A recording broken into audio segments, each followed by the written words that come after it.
said a lot of stupid things in my life, but nothing comes close to this. Back in college, I was dating this girl who seemed completely out of my league. She was confident, polished, and came from a family that clearly had money. Like vacations in Europe for fun money. I, on the other hand, was barely keeping myself afloat, working late nights stocking shelves at a grocery store and surviving on instant noodles. From the beginning, I was terrified she'd find out.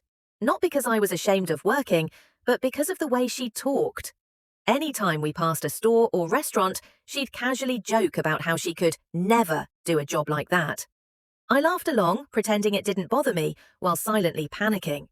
So when she asked what I did for work, I panicked and lied.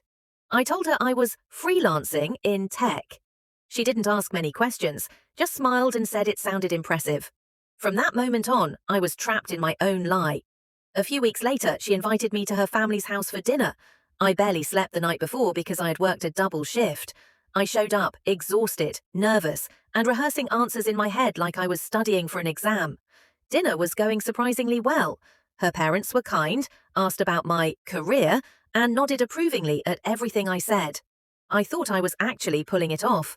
Then dessert came. Her dad casually asked, "So, what's the busiest part of your day at work?" My brain completely shut down. Without thinking, without even realizing I was speaking, I smiled and said, "Yeah, usually when the delivery truck arrives, we rush to restock aisle 3. The table went silent. Her mum raised an eyebrow. Her dad tilted his head. My girlfriend stared at me like I'd just spoken another language. I froze. I realized what I'd said, tried to backtrack, but it was too late. The truth was obvious. After a long pause, her dad laughed. My girlfriend didn't. That relationship didn't last much longer, but to this day I still cringe every time I walk past aisle 3 in any store.